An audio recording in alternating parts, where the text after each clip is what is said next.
Happy Thursday, July 23rd. I am here today with your community report.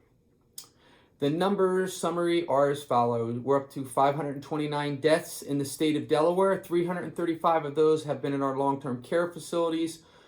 471 of those deaths are confirmed COVID deaths and 58 are probable COVID deaths. I am still waiting on comorbidities numbers to tie into that. Hopefully when I get them someday, I will share them. We are now at 13,924 positive COVIDs in Delaware. 12,933 of those are confirmed. 991 of those are still considered probable. 1,165 of those positive COVIDs have been in long-term care facilities. We are up to 148,427 negative COVID results. We have 56 in our hospitals from COVID, 7 in critical. We have 7,893 considered COVID recovered. The 21st district is now at 0 deaths. We have 236 COVID positives, 3,262 negative COVID results, and 139 recovered in the 21st representative district. We're doing a wonderful job. Keep it up. Thank you so much for your ability to follow the rules and enhance the needs to be able to take this seriously and wearing our masks.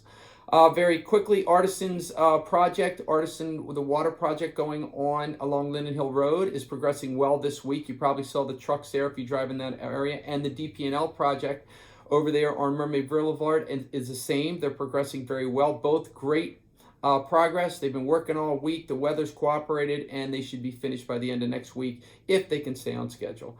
Last night, I was proud to receive the Newcastle County Chamber of Commerce's 2020 Free Enterprise Award. It was an honor that is not given every year, and I was very proud to be the recipient this year following my good friend Quinn Johnson from last year. I was honored to sit with Dean Kathy Matt from the University of Delaware and Senator Harris McDowell, who also received different awards from the Newcastle County Chamber of Commerce last night, and I was very thankful and appreciative to Brian Short, who was kind enough to do my introduction. It was very flattering, and obviously Brian did everything he could to make me sound as good as possible, and thank you, Brian. You're a good friend, and I very much appreciate it. I also was grateful to the Chamber Selection Committee and the members of the Chamber who felt the need to present this honor to me. It was very, very much appreciated, so thank you. This Sunday is our community coffee at 7 o'clock at our home, 211 Nathan Court. We will be outdoors with safe space initiatives in place. You may bring your own chair, of course. We do have ones here also. We will have safe snacks and bags this time, and water and sodas for you to have. This is always a weather permitting because it's outside, but regardless, this time we are going to Zoom the event. So if we are outside, we will just set the Zoom up camera so we can have it pointing towards the crew or myself, whichever everyone's comfortable with. And those who participate on Zoom will be able to at least observe and listen. And those who are at my home will have the ability to participate and give us ideas as we always do.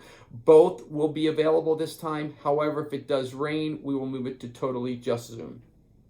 Next week, we begin campaign kickoff. This weekend, we will start dropping off all the phone cards again with little notices, introducing everyone to our Community 10 events, which are coming. That will be all starting this weekend and next week.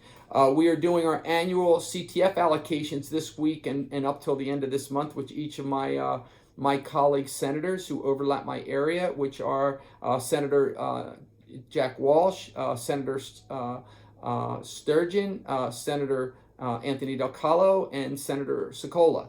Each of the 4 senators and I sit together and we go over where we will pave roads. As everyone knows, we now rate the roads from 0 to 100. If you get 100, you were just paved. If you're a 0, you're probably a dirt road. And we start with the lowest and we move our way up. So I think it's the fairest way we can do it with the limited proceeds that we get in our district. And we do the best we can with what we have.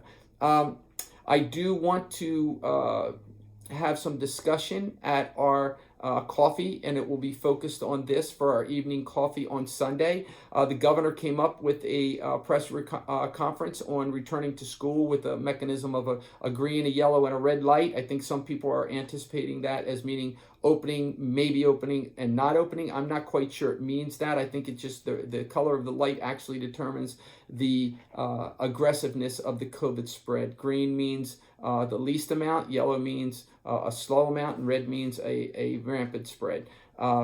I believe DSEA, which is the teachers union, also came out with a press release addressing going back to schools, a little firmer on a strong desire to make sure that the teachers are in a safe place also before entering back into this commitment to education.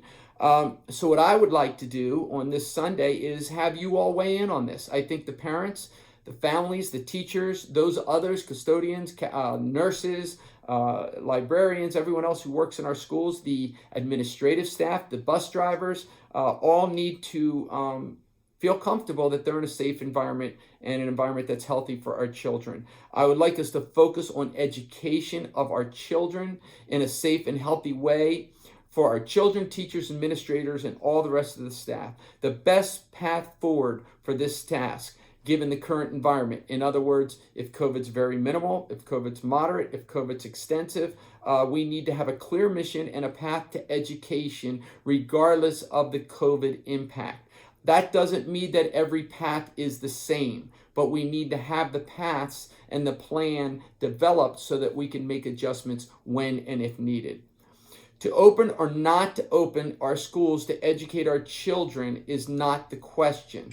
To open or not to have education is not the question. What we're asking everyone to do is to please participate in our Sunday coffee meeting at our home or by Zoom to help us discuss education. What is its mission? Let's discuss a reasonable approach to safe education for the students, for their families, for the staff, all the staff. Let's discuss a plan to educate regardless of the spread of COVID. We still need to educate. What is the best way to do that? What is the safest and most effective?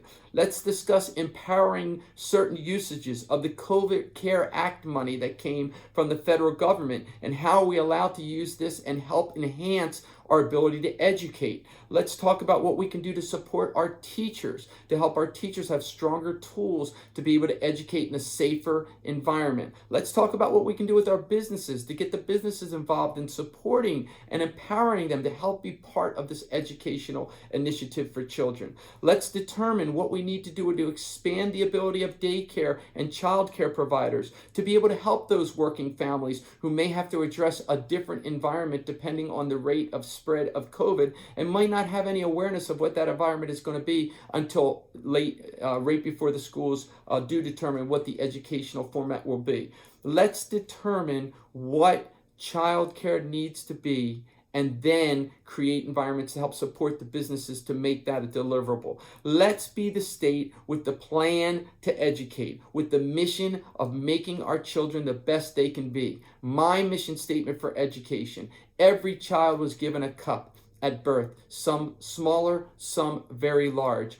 Our mission in the educational environment of our state is to fill those child's cups with education and knowledge. Help them be successful people in society, and let's figure out the best path to get there, even given the hurdles that COVID presents.